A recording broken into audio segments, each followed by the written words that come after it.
नमस्कार, मी श्रेयस. टॉकटेल्स विथ श्रेयस याच्या तिसऱ्या सीझनमध्ये तुमच्या सगळ्यांचं खूप खूप स्वागत आहे.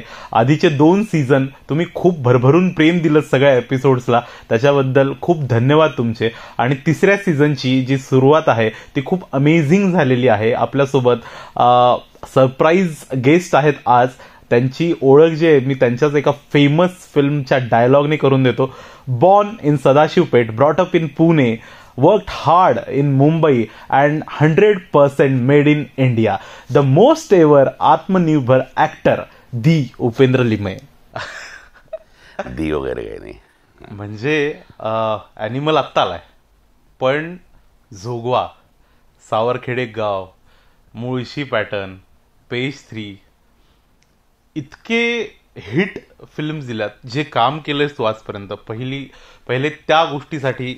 अरे नाही बाबा, मंडळ आभारी म्हणजे जेवढे आज आम्ही मराठी लोक बघतोय तुला स्क्रीनवर बघून जो प्राऊड फील होतोय ना आम्हाला, म्हणजे तो खूप वेगळंच काहीतरी करून ठेवलंयस तू.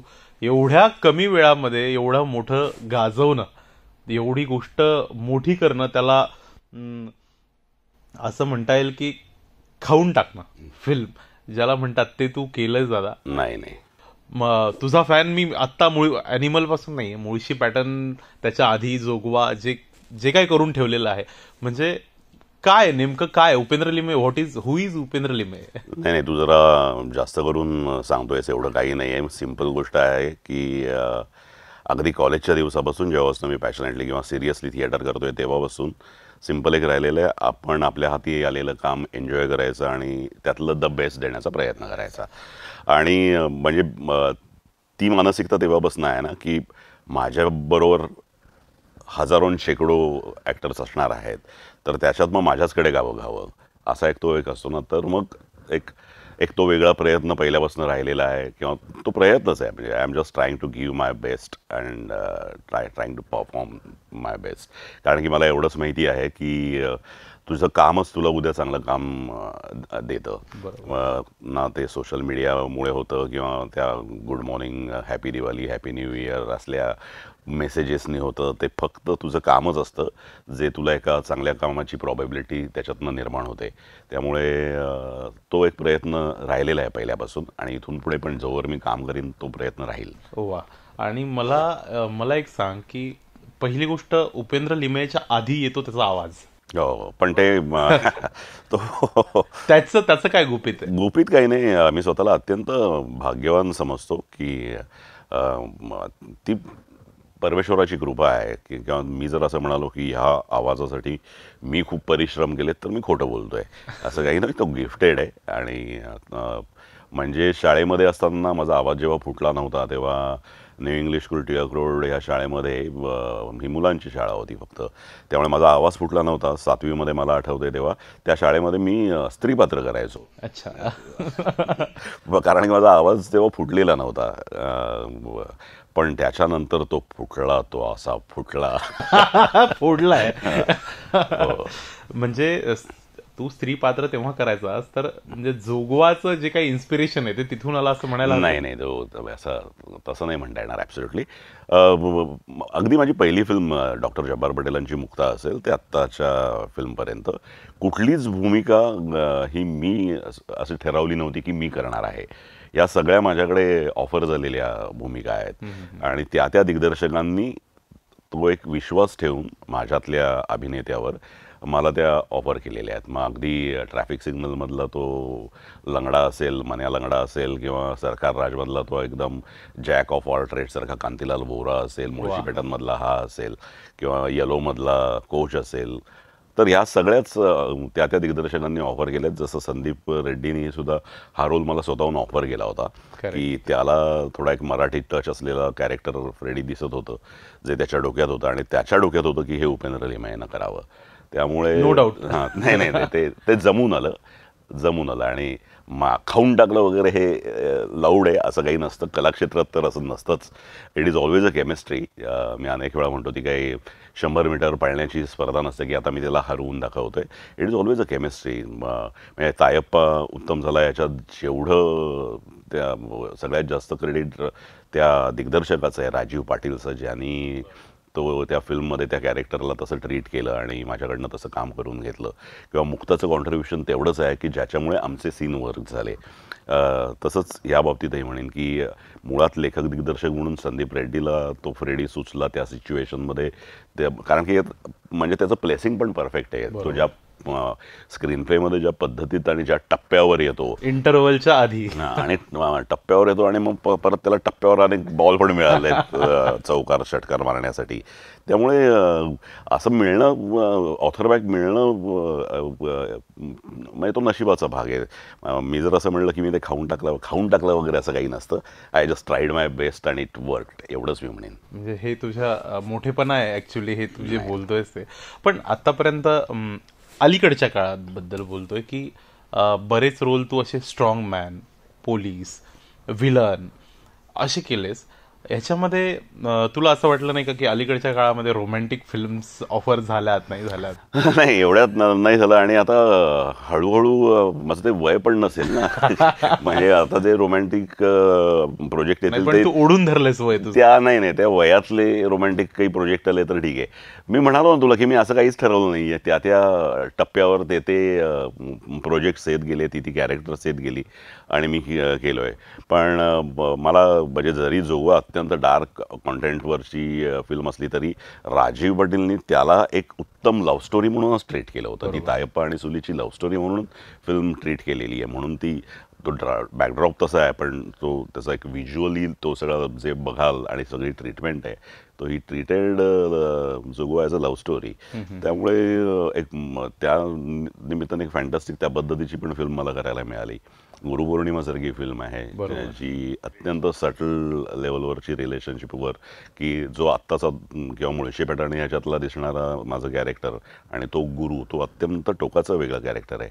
तर नशिबाने मला अत्यंत वेगवेगळ्या पद्धतीत ते काम करायला मिळालं आहे. आणि कम्फर्ट झोन जेव्हा तुमचा तुटतो तेव्हा खऱ्या अर्थाने ॲक्टरचा कस लागतो असं मला वाटतं. म्हणजे तुमच्या पर्सनॅलिटीचे काही स्ट्रेंथ्स असतात आणि त्याला पकडूनच मग तुम्हाला रोल ऑफर्स केले जातात. त्याच्या पलीकडे जाऊन जेव्हा मिळतो एखादं कॅरेक्टर, मग ते तायप्पासारखं असेल किंवा गुरुपौर्णिमासारखं असेल, तर तिथं मग कलाकार म्हणून पण मजा येते, कारण की खऱ्या अर्थाने तिकडे कस पण लागत असतो तुमचा. हो. मला एक सांग की ज्या पद्धतीनं तू कामं करतोस त्याला सोडून of the track Upendra Limaye कसा आहे? रागीट आहे रिअल लाईफमध्ये, गोड आहे, हसमुख आहे? नाही, मी स्पिरिच्युअल आहे? नाही, मी अत्यंत नॉर्मल आहे. आणि आवाजामुळे लोकांना थोडासा तो रागीट वगैरे वाटू शकतो. म्हणजे बरेच किंवा नवीन कलाकार असे बुजलेले दिसतात, तेव्हा मी म्हणतो की काय प्रॉब्लेम काय आहे तुमचा? नाही ना, मला भीती वाटते तुमची असं ते स्पष्ट सांगतात. पण त्या आवाजामुळे आणि एकूण त्या व्यक्तिमत्वाचा भाग म्हणून असेल, अत्यंत मला विचारशील तर साधा आहे, एकदम सिम्पल आहे. आणि म्हणजे मी असं म्हणेन की अत्यंत कॉमन मॅनचं रिप्रेझेंटेशन आहे मी. त्यामुळे मला उलट खूप वेळा असं एक अशा पद्धतीचे हे येतात फीडबॅक आलेले आहेत की तुम्ही तशा अर्थाने आमचं इन्स्पिरेशन आहात, कारण की म्हणजे एक हिरो किंवा एक नायक म्हणून जे काही एक इमेजेस डोक्यात असतात तसं काही नसताना एक अत्यंत सामान्य माणसाचं प्रतिनिधित्व तुमच्या पर्सनॅलिटीमधनं हे होतं. त्यामुळे तुम्ही इतकं चांगलं करू शकता, तर आम्हाला सुद्धा ते खूप असं वाटतं की उपेंद्रचं झालं आहे म्हणजे ते, तर आपण सुद्धा कष्ट केले तर आपलं पण काहीतरी होऊ शकतं. अशा पद्धतीचा जेव्हा फीडबॅक येतो तेव्हा बरं वाटतं आणि मलाही स्वतःला असं वाटतं. आणि सामान्य असण्यासारखं समाधान कशात नाही. काय करायला जास्त आवडतं? काय खेळतोस तू? क्रिकेट? मी गेम्स सगळे खेळतो. लॉकडाऊनमध्ये तर मी आणि माझा मुलगा रोज टेबल टेनिस खेळायचो. गेम्स सगळेच आवडतात. CCL मध्ये खूप खेळलेलो आहे मी. म्हणजे पहिले 3 वर्ष तर आम्ही खेळलेलो आहे. म्हणजे ह्या फिल्ममध्येच आता बॉबी आहे, तर बॉबी आणि आम्ही अपोजिट टीम्समधनं खेळलेलो आहे. कारण तो मुंबई हिरोजचा ओपनिंग बॉलर म्हण किंवा महत्त्वाचा बॉलर आहे. उत्तम बॉबी प्लेयर आहे, क्रिकेटवर उत्तम आहे आणि ऑफस्पिन अफलातून टाकतो. महत्त्वाचा मुंबई हिरोजचा प्लेयर आहे तो. इकडेच आपल्या पुण्याच्या गहुंजे स्टेडियमवर मुंबई हिरोज आणि वीर मराठीची मॅच होती आणि तिकडे आम्ही खेळलोय आणि हरवलो होतो आम्ही त्यांना. म्हणजे तू उत्तम नाही, अरे तसं नाही, तसं नाही. पण तो दिवस माझा बरा होता असं म्हणूया. क्रिकेट करणं पण मला आहे क्रिकेटची आवड, फक्त ते याच्यामुळे फार जमत नाही शूटिंगमुळे. कारण मुंबईमध्ये सुद्धा आमचा स्वतःचा क्लब आहे आणि दिंडोशी क्रिकेट क्लब म्हणून, आणि अनेक वर्ष आहे तो आता. फक्त तेवढं नियमितपणे मला खेळता येत नाही, आणि म्हणजे एक गॅप असेल तर तरीसुद्धा जाता येत नाही, कारण शूटिंग असेल तर इंजुरी झाली तर ती परवडू शकत नाही ना. म्हणजे बिहाइंड द कॅमेरावाला माणूस त्याला चालू शकेल, पण कॅमेराच्या समोर असल्यामुळे मग खूपच मोठी गॅप असेल तर मग खेळतो मी अजूनही, पण मला आवडतं खेळायला. क्रिकेट आवडतं तुला. बरं, आता आपण ॲनिमलवर येऊया. रणबीर कपूर जे फिल्मच्या आधी 2 टायटल सगळ्यांनी पाहिलेत, एक म्हणजे उपेंद्र लिमये आणि दुसरं म्हणजे सुपरस्टार रणबीर कपूर. काय केमिस्ट्री होती, कसं काम करताना पहिले काय प्लॅनिंग होतं? हा, म्हणजे मी त्याला कधीही भेटलेलो नव्हतो आधी, आणि मी त्याच्याबरोबर केलेलं पहिलंच प्रोजेक्ट आहे. आणि ऍक्टर म्हणून तर तो मला आवडतोच, अगदी मला तो रॉकस्टारपासून आवडतो. जी रेंज आहे त्याची कामाची, आणि त्यामुळे तो ऍक्टर म्हणून मला प्रचंड आवडतो. पहिल्या दिवशी जेव्हा माझी संदीपनी ओळख करून दिली तेव्हा सुद्धा मी त्याला म्हणालो होतो की मला तुझं काम प्रचंड आवडतं, खूप कमी सुपरस्टार्स आहेत जे उत्तम. सीनच्या आधी तुम्ही भेटलो? हो, म्हणजे सीनच्या आधी संदीपनी प्रॉपर ओळख करून दिली होती की this is Upendra Limaye, he is going to play Freddy. आणि तो मराठीतला मॅक्झिमम मराठी करतो आणि हिंदीतही त्यांनी बऱ्यापैकी काम केलं आहे, नॅशनल अवॉर्ड विनिंग ॲक्टर आहे वगैरे. आणि मी त्याला म्हणालो की खूप कमी स्टार्स आहेत जे उत्तम ॲक्टर आहेत, तर तू त्याच्यामध्ये खूप वरच्या दर्जाला आहेस असं मी त्याला सांगितलं होतं. आणि अत्यंत ग्राउंडेड सुपरस्टार आहे म्हणू आपण, किंवा ॲक्टर म्हणू. कारण खूप वेळा ते एक स्टारडम एवढं असतं ना की तो ॲक्टर यायच्या अगोदर ते स्टारडमच आधी येत असतं, तेच त्या वातावरणात तेच सगळं भरलेलं असतं. पण फार सिम्पल, अत्यंत grounded, one of the best co-actors to work with. आणि छान होता तो, म्हणजे तो एक्सपिरियन्स एकदम छान होता. वागायला बोलायला पण छान होता. माझा मुलगा त्याला म्हणाला की त्याला सांग मला तो खूप आवडतो, कारण ॲक्टर चांगला आहे तो, पण तो बारसा लवर आहे. आणि पोरगा सुद्धा माझा बारसा ड्रीमवाला आहे. तर मी रणबीरला सांगितलं की असं मला पोरांनी, अरे हो का, कुठे आहे का तो, मुंबईत असतो का, त्याला बोलव गप्पा मारायला वगैरे.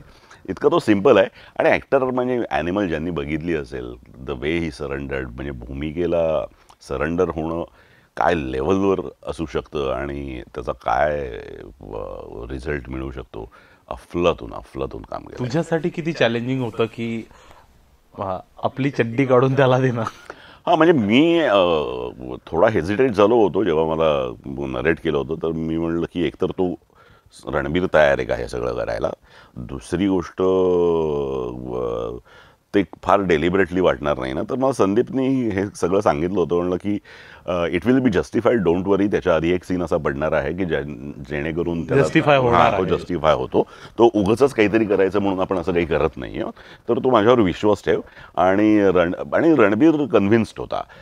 तर मी म्हणालो की मी एका त्या पर्टिक्युलर ह्याच्यापुरता आहे, तो अख्ख्या फिल्ममध्ये 100 दिवस त्याच्याबरोबर काम करणार आहे. आणि जर तो कन्व्हिन्स्ड असेल तर मी उगाचच हे करण्याची काही गरज नाही आहे. फक्त मी त्याला म्हणालो होतो संदीपला की सी टू इट की ते फार वल्गरणे असं होणार नाही, त्याची एक डिग्निटी, तो त्यांनी ती काळजी घेतली होती आणि तो ॲश्युरन्स दिला होता आणि इट वर्कड. बरोबर. जे फिल्ममध्ये दाखवलंय की रणबीर सोबत त्याचे जे भाऊ असतात ॲज अ बॉडीगार्ड, तर त्यांचा जो औरा दाखवलाय इंटरव्हल टाइम येईपर्यंत, तर तो असा आहे की खूप कुठेतरी नेऊन ठेवलेला आहे डिरेक्टरनं. आणि तू एका डायलॉग मध्ये सगळ्यांची काढतोस. पण मी काढतो म्हणजे उपेंद्र लिमये नाही काढत, आता ते कॅरेक्टर काढतो, फ्रेडी काढतो.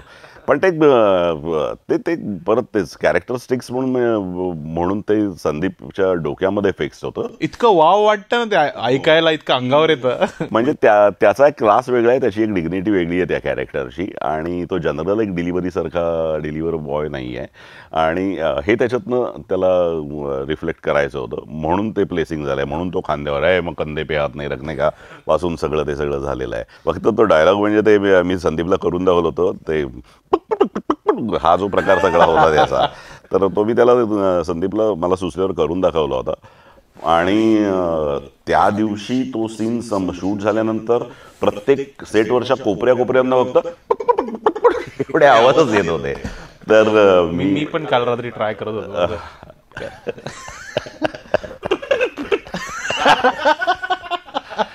माझा मुलगा आहे तो पण ट्राय करत होता, तो हसत होता करता करता.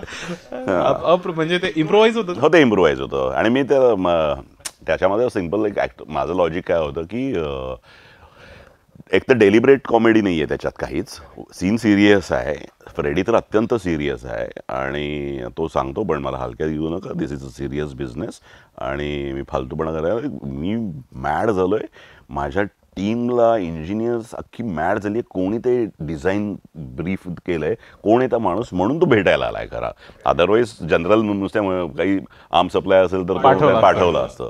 पण ते जे घेऊन आलेलं आहे यंत्र, तर ते काय आहे आणि कोणाची आयडिया आहे ज्यांनी आमची टीम म्हणून तो आलेला आहे. आणि तो अत्यंत सिरियस आहे. आणि जेव्हा सिरियस माणूस असं काहीतरी नक्कल बिक्कल करतो चिडून, तेव्हा ते ह्युमर तयार होतो त्याच्यातला. आणि ते मी त्याला 1-2 त्याची उदाहरणं सांगितली होती की कसं होऊ शकतं. आणि मग तो अत्यंत गंभीर माणूस जेव्हा ती नक्कल करतो तेव्हा ती त्या गंभीर वातावरणात किती विनोदी दिसू शकते, असं मी त्याला त्याची 1-2-3 उदाहरणं सांगितली होती संदीपला. आणि ते त्याला पटलं होतं. आणि मग त्यांनी फ्री हँड दिला होता. आणि त्यांनी खूप फ्री हँड दिला होता मला. त्यांनी बरेचसे ॲटिट्यूड्स फक्त सांगितले होते आणि तिथं सगळ्या मराठी जागाभर असं सांगितलं होतं. म्हणून मग ते सगळं आईचा घो असेल, लायकीत राहायचं, चांग भलं, हे सगळं ते तिथे इम्प्रुवाईज करत चाललेलं आहे. पण जय महाराष्ट्र असेल किंवा आत्मनिर्भर सारखा शब्द तो अगदी ते तर कमेंट्स मध्ये लोक हो एकदम टाकतायत सगळे. आणि त्या डायलॉग वर एवढे रील्स झाले, तू पण बघतच असशील. त्याचे एवढं त्याचं होईल असं मला वाटलं नव्हतं. पण तो त्यांनी दिला होता फ्री हँड संदीपने. आणि very interesting director to work with. त्याचं काम तू आधी बघितलं? हो, मी अर्जुन रेड्डी बघितली होती. आणि अर्जुन रेड्डी बघितल्यानंतर मला असं वाटलं की माझ्या कॉलेजच्या दिवसामध्ये एका फिल्मने खूप भारावून गेलो होतो मी, ज्याच्यामध्ये एक करेक्ट यूथ वेगळ्या पद्धतीने पहिल्यांदा दाखवला होता. त्याची मानसिकता दाखवली होती. ॲक्शन फिल्म होती. ती रामगोपाल वर्माची पहिली शिवा, नागार्जुन आणि रघुवरन. तर ती मला प्रचंड आवडली होती फिल्म. आणि अर्जुन रेड्डी बघितल्यानंतर मला असं वाटलं की ह्या जनरेशनचा हा रामगोपाल वर्मा आहे, तो वाला शिवावाला. कारण की ज्या पद्धतीचा यूथ त्यांनी कन्सिव्ह केला होता संदीपनी, आणि टेक्निकली ज्या पद्धतीत एक्झिक्यूट केली होती. बरं, दोघांची सिमिलॅरिटी परत, रामूची शिवा ही पहिली फिल्म होती आणि संदीपची अर्जुन रेड्डी ही पहिली फिल्म आहे. तर त्यामुळे मला तो इंटरेस्टिंग खूप वाटला होता. आणि मग इनिशियली 1-2दा मी नाही म्हणलो होतो फिल्म करायलाही. मग जेव्हा एक संदीप बरोबर मीटिंग करायचं झालं टी सिरीजच्या ऑफिसमध्ये, मग टी सिरीजच्या ऑफिसमध्ये जेव्हा मी मीटिंग केली त्याच्याबरोबर आणि त्यांनी ज्या पद्धतीत हा सीन नरेट केला मला आणि सांगितलं नेव्हर बिफोर असा एक हाय व्होल्टेज ॲक्शन सिक्वेन्स आहे, महत्त्वाचा टप्पा आहे सिनेमातला आणि ते महत्त्वाचं डायरेक्टर आहे, तुला असं वाटत असेल की एक सीनवर तसं नाही आहे, इट विल वर्क, माझ्यावर विश्वास ठेव. आणि मग मी कन्व्हिन्स झालो आणि वेळेचं गणित जमलं. कारण तेव्हा मी ऑलरेडी एक दुसरी हिंदी फिल्म करत होतो आणि त्यांच्याकडे माझ्या स्कॅटर्ड डेट्स सगळ्या होत्या. तर मी म्हटलं की ती मधल्या 2 स्केड्यूलच्या मध्ये जर गॅप मिळाली आणि तेव्हा आपण करू शकलो. आणि इट वॉज डेस्टाईन्ड, कारण की ते वेळेचं गणित जमून येणं, 2 स्केड्यूलमधनं ह्याच्यामध्ये ते बरोबर हे होणं, वर्क होणं, नाहीतर ते जमलं नसतं. पण इट वॉज डेस्टाईन्ड. ओके. आता एक गोष्ट असते की जेव्हा आपण काहीतरी मोठं करतो आणि जेव्हा आपण थोडंसं आपण मेकिंग मध्ये, तू सोशल मीडियावर वगैरे याच्याबद्दल टाकत नाहीस काही येणार होतं तुझं हे, आता किती फरक पडला, किती फोन्स येत आहेत? नाही, ते खूप चालू झालंय आता, नॉनस्टॉप चालू झालंय. मग अगदी त्या फिल्मच्या ऑफर्स पासूनही आहेत. मग ते हिंदी फिल्मच्या हिंदीच्याच जास्त चालू आहेत. म्हणजे ऍक्च्युअल मीटिंग्स फार झालेल्या नाही आहेत, फोनवरच ते सगळं चाललेलं आहे. पण ते सिच्युएशनल असतं. आणि मग माझा स्वतःचं सिंपल म्हणणं असं आहे की ह्या जो आत्ता धुराळा सगळा उडालेला आहे, याच्यातनं 1-2 चांगली कामं आली तर मलाही कलाकार म्हणून आनंदच होईल. त्यामुळे चांगलं काम फक्त त्या निमित्ताने आलं तर मजा येईल. बाकी मग हे सगळं इगो मसाज असतं. एक खंत राहिली आहे दादा मनामध्ये फिल्म बघताना की इंटरवल नंतर पण उपेंद्र लिमे दिसणार का? तर आता ॲनिमल झालाय, ॲनिमल चालतोय एवढा, ॲनिमल पार्क जे येणार आहे तर त्याच्यामध्ये म्हणजे तू सांगत नाहीस मला माहिती आहे, पण तू काय आम्ही एक्सपेक्ट करू शकतो? नाही, मला माहीत नाही खरंच. म्हणजे त्यांनी आता ते ॲनिमल पार्कची मला काहीच आयडिया नाही. आणि मी सुद्धा ते एंड क्रेडिटला जो एक सगळं त्यांनी हे केलेलं आहे त्याच्यावरनं त्याच्या सगळ्या सेकंड पार्टचे सगळं हे दिसतं आपल्याला. आणि त्यांनी पण अनाऊन्स केलं आहे ते म्हणतायत, पण मला माहीत नाही. मजा येईल जर इंटरेस्टिंग अशा पद्धतीचं काहीतरी असेल तर. संदीपबरोबर काम करायला मजा येईल, कारण की very interesting director as I said to work with. त्यामुळे संदीपबरोबर डेफिनेटली काम करायला मजा येईल. जरा वेगळ्या पद्धतीत तो कन्सिव्ह करतो आणि ते कन्सिव्ह करतानाची त्याचा तो एक अत्यंत ऑनेस्ट आहे त्याच्याबद्दल बाबतीत आणि अत्यंत ओरिजिनल आहे. त्यामुळे तशा ठिकाणी काम करायला मजा येते. त्यामुळे मजा येईल असं काही असेल तर. वा, म्हणजे जेवढ्या डिरेक्टर सोबत तू काम करतोस, मी काही आपण एक क्विक वन लाईन आपण हे करूया की एक मी नाव घेईल, तर त्याच्याबद्दल तुला वन लाईन जे काय तुझ्या डोक्यात येतं ते तुला सांगायचं. डिरेक्टर्स नेम दिजा राम गोपाल वर्मा. पुन्हा एकदा तेच interesting director to work with. म्हणजे मी त्याच्याबरोबर केलेल्या फिल्म्स फार वर्क झाल्या नसतील, but very interesting director to work with. ज्या पद्धतीत त्याचं सगळं चालू असतो, तो ह्या माध्यमाकडे बघतो आणि घाबरलेला नाही. त्यांनी कधीच तो एक टिपिकल फॉर्म्युला ठेवला नाही. अनेक प्रयोग करून बघितले, वेगळ्या वेगळ्या टोकाचे प्रयोग करून बघितले. Interesting director to work with नक्कीच. मधुर भांडारकर. खूप हुशार, मस्त माणूस, मॅन ऑफ हिज वर्ड्स असं म्हणेन. कारण मॅन ऑफ हिज वर्ड्स मी अशासाठी म्हणेन कारण की त्यांनी मला प्रॉमिस केलं होतं चांदनी वार नंतर की उपेन मैं तेरे को एक दिन ऐसा रोल दूंगा ना कि मुझे किसी को बताने की ज़रूरत नहीं पड़ेगी, तू कितना अच्छा ॲक्टर है, तेरा काम बोल देगा लेकिन वो रोल मैं दूंगा. आणि ते त्यांनी पेस्ट्रीच्या वेळेस बाकी सगळ्या प्रोड्युसर्स लोकांचा विरोध मोडून I don't want to work with star, I want to work with an actor, आणि उपेंद्रच तो रोल करेल म्हणून Madhur is a man of his words असं म्हणेन. क्या बात आहे, क्या बात आहे. प्रवीण तरडे. मातीतला माणूस, मातीतला दिग्दर्शक. संदीप रेड्डी वांगा. खूप चांगल्या अर्थाने येडपट मेकर, चांगल्या अर्थाने. राजीव पाटील. म्हणजे काय, इंडस्ट्रीचं खूप मोठं नुकसान एवढंच फक्त येतं त्याच्या जाण्यामुळे. खूप टॅलेंटेड, खूप खूप काही हिंदी मराठी सृष्टीला त्याच्याकडनं येणं अपेक्षित होतं. Big loss. मी हे पण ऐकलं की जेव्हा तू सीन दिला होतास जोगवामधला, तर त्यावेळेसच त्यांनी सांगितलं होतं की मी बऱ्याच मुलाखतीमध्ये 2-4 मुलाखतीमध्ये म्हणलं की अदरवाईज मराठीतला कुठलाही डिरेक्टर नॅशनल अवॉर्ड ॲक्टरसाठीचा असा विचार करणार नाही, पण त्याला असं वाटत होतं की एक पर्टिक्युलर सिक्वेन्स आमचा झाला जोगवातला शूट, आणि मला म्हणलं की यावर्षी याच्याहून बरा परफॉर्मन्स भारतात कोणी करू शकत नाही, त्यामुळे नॅशनल अवॉर्ड तुलाच आहे असं त्याला गॅरंटी होती. You deserved it. ग्रेट. म्हणजे खूप मला थांबवा वाटत नाहीये इंटरव्ह्यू, खूप बोला वाटतंय. पण त्याच्यानंतर तो फुटला, तो असा फुटला. फोडलाय. फिल्ममध्येच आता बॉबी आहे, तर बॉबी आणि आम्ही अपोजिट टीम्समधनं खेळलेलो आहे. जे फिल्मच्या आधी 2 टायटल सगळ्यांनी पाहिले, एक म्हणजे उपेंद्र लिमे आणि दुसरं म्हणजे सुपरस्टार रणबीर कपूर. अत्यंत ग्राउंडेड सुपरस्टार आहे म्हणून आपण, किंवा ॲक्टर म्हणून.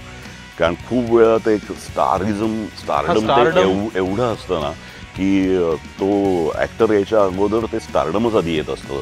तेच त्या वातावरणात तेच सगळं भरलेलं असतं. फक्त तो डायलॉग म्हणजे ते मी संदीपला करून दाखवलं होतं, ते हा जो प्रकार सगळा होता त्याचा.